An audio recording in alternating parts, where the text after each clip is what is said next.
Si analizamos el año de Milei, hay que empezar por lo extravagante de su triunfo. Empezamos diciendo que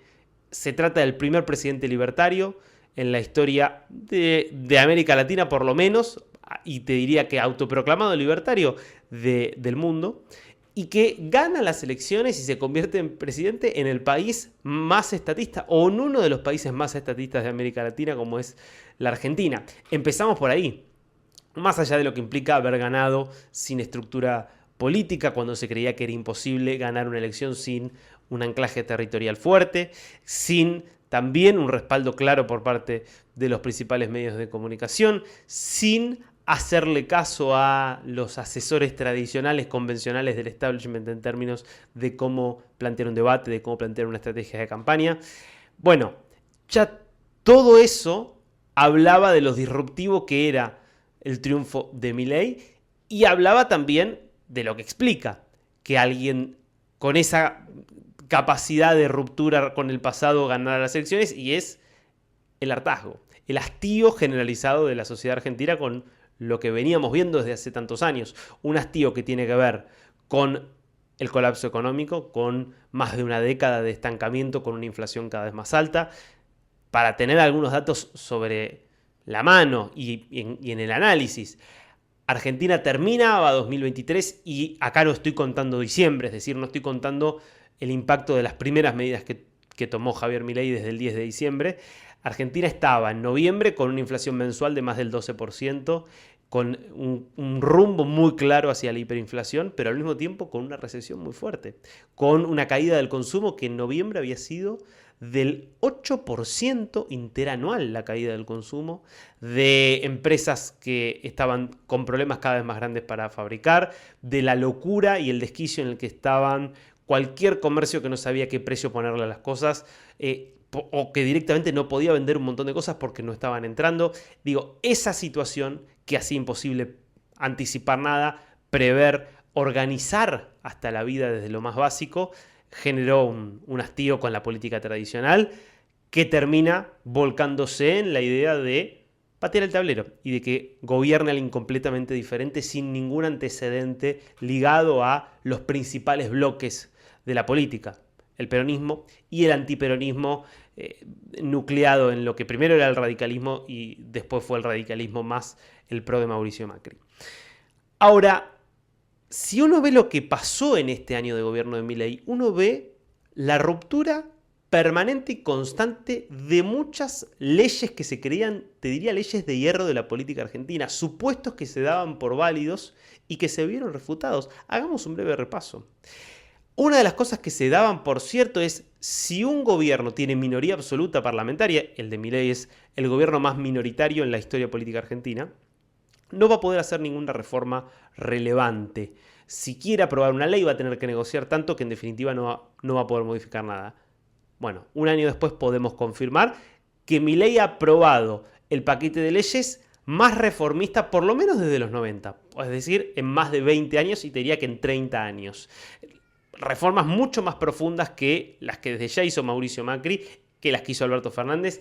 Habría que compararlas quizás con las que hizo Cristina Kirchner entre su primer y segundo mandato, cuando volcó muy fuertemente a la Argentina hacia un modelo cada vez más estatista y más intervencionista. Pero estamos hablando de que esos cambios Cristina Kirchner los hizo desde una posición de fortaleza parlamentaria y territorial. Bueno, Milei logró esto desde una situación de minoría absoluta en el Parlamento, sin ningún gobernador, sin ningún control sobre el territorio.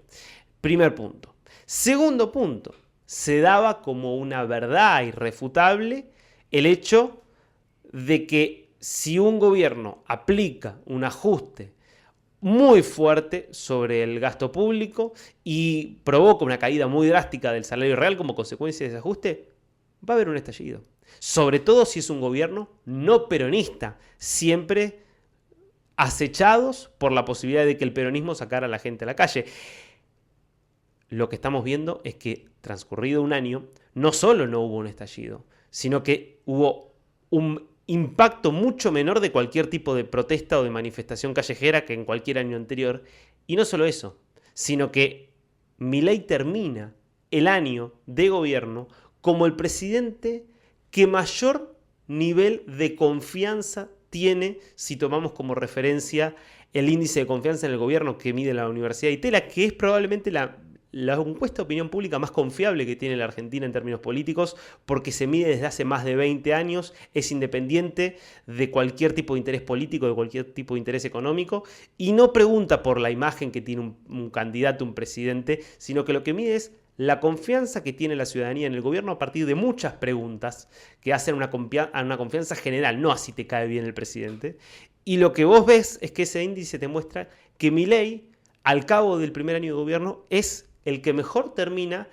en 20 años. Solamente Néstor Kirchner superó los niveles que tiene hoy Milei en términos de confianza en el gobierno. Es decir, muy por debajo estaban Mauricio Macri, Alberto Fernández y Cristina Kirchner en sus 2 mandatos. Ni tenemos que hablar de Fernando de la Rúa. Otra ley, de alguna manera, que se ve conmovida por este año de gobierno. La idea de que un gobierno no peronista, la única forma que tiene de subsistir es negociar y hacer concesiones muy importantes a los sindicatos y a los movimientos sociales, porque si no, te van a parar la calle. Bueno, lo que estamos viendo es que directamente no ha habido más piquetes y que el gobierno, lejos de negociar con los movimientos piqueteros, lo que hizo fue pasarlos por encima y evitar todas las normas y las formas de intermediación, quitándoles las fuentes de sus recursos y las fuentes también de la presión y la extorsión social, que es lo que les permitía sacar a la gente a la calle, y que no han podido hacer nada. Entre otras cosas, bueno, porque ahí hubo una estrategia muy inteligente y muy audaz también, pero muy inteligente en el sentido de haber roto la intermediación y al mismo tiempo haber subido mucho más que la inflación todos los mecanismos de transferencia directa, principalmente tarjeta alimentar y la asignación universal por hijo, que subieron muchísimo más que, por ejemplo, durante el gobierno de Alberto Fernández. Ahora, ¿cómo se puede entender toda esta realidad de haber podido hacer estas cosas que parecían imposibles en las condiciones en las que estaba Milei? Bueno, hay varias cosas. Lo primero es lo que decíamos antes. Evidentemente, había una preparación previa de la opinión pública, una predisposición a aceptar situaciones muy duras y a apoyar cualquier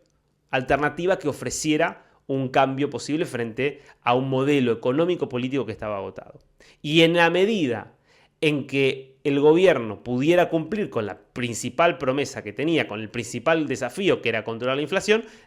la sociedad iba a acompañar. Bueno, evidentemente la lucha contra la inflación fue mucho más exitosa de lo que imaginaban incluso los economistas más optimistas. Pensemos que estábamos en noviembre del año pasado en 12%, en diciembre, después de que se liberara todos los precios, en 25%, pensar que estamos hoy en noviembre de 2024 en 2,4% mensual, creo que nadie realmente imaginaba algo así. Lo mismo con la estabilidad cambiaria, con el dólar que está, si no miramos la cotización, las distintas cotizaciones libres, en el mismo exacto nivel que cuando asumía el gobierno de Milei. Bueno, evidentemente eso es una parte importante de la explicación. Es decir, el modelo económico está funcionando, por lo menos en lo más importante que se había comprometido a resolver, y eso explica por qué hay paciencia frente a todo lo que todavía no ha podido cumplir. Esto tiene que ver con todavía salarios reales que han perdido, un empleo que de hecho se perdió, se perdieron empleos, no tanto como se creía, pero se perdieron empleos, la economía que todavía no está reactivada plenamente. Bueno, todo eso que está en el debe es perdonado por la cuestión de la inflación. Pero no alcanza. No alcanza para explicar esto. Para entender por qué Milei pudo hacer esto, hay que ver que estamos ante una nueva forma de hacer política, o mejor dicho, ante una nueva expresión política que no tiene antecedentes en la República Argentina, y es la de un gobierno no peronista que gobierna con las herramientas y con las estrategias discursivas y políticas del peronismo. Lo que nosotros estábamos acostumbrados a ver en la historia argentina, por lo menos desde la vuelta a la democracia, es que teníamos gobiernos peronistas que apelaban a las herramientas habituales del populismo en términos de concentración de poder en la figura del presidente, de pasar por alto las principales reglas institucionales, de buscar volcar todos los recursos del Estado a su favor, de tener digamos, de alguna manera un desprecio absoluto por las reglas básicas de la democracia republicana y aprovechar todo eso y poder hacerlo sin costos políticos por la justificación de que el peronismo siempre se arrogó el hecho de que gobernaba para el pueblo. Y que en nombre de gobernar para el pueblo podía saltarse todas estas reglas democráticas. Cuando esos modelos peronistas, esos gobiernos peronistas terminaban chocándose porque la economía dejaba de dar resultados, ¿quiénes ganaban? Bueno, gobiernos no peronistas, todos de alguna manera atravesados por la idea de que había que regenerar la vida democrática y que por lo tanto había que respetar la institucionalidad, más o menos, pero que por lo menos había que hacer de cuenta que se respetaba la institucionalidad, lo que significaba, bueno, restricciones respecto de qué hacer y qué no hacer con el poder. Y al mismo tiempo, la misión de enderezar economías que por ahí requerían grandes ajustes, pero haciéndolo con bastante culpa, con bastante temor, con bastante falta de convicción, sobre todo porque caían de alguna manera estos gobiernos en la trampa del peronismo de reconocer como que efectivamente quien gobernaba para el pueblo era el peronismo y que por lo tanto estos gobiernos no peronistas representaban, si querés, a la clase media o a los sectores más acomodados y que por lo tanto los ajustes que hacían no los hacían para beneficiar al pueblo, quitándoles la inflación y permitiendo el crecimiento económico, sino que pareciera como si los hacían para beneficiar a los más ricos. Eso llevó a todos los gobiernos, al de Alfonsín, al de la Rúa, al de Mauricio Macri, a, entre otras cosas, terminar aplicando programas, porque se gobernaba desde la culpa, mucho más gradualistas, mucho menos extremos y que por lo tanto terminaron fracasando. Entonces había ahí como un doble fracaso. Desde ese temor y desde ese prejuicio, las medidas no eran lo suficientemente estrictas y por lo tanto fracasaban, pero además fracasaban porque carecían de legitimidad, porque no convencían, no ofrecían a la opinión pública un relato y una construcción discursiva política que pudiera convencer a la opinión pública de que eso en realidad era en beneficio del pueblo. Y que quienes se oponían a eso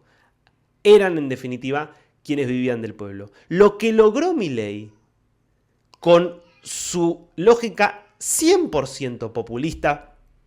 pero no peronista, aunque copia todos los modelos del peronismo, a través de esta oposición entre pueblo y casta, es lograr enmarcar el ajuste en una lucha contra la casta política, en convencer a la ciudadanía de que quienes se oponían al ajuste no eran aquellos que defendían al pueblo, sino todo lo contrario, aquellos que extraían sus riquezas del pueblo a través del cobro de impuestos, a través de la corrupción, y que por lo tanto la motosierra era una forma, y es una forma de, aún con mucho dolor, bueno,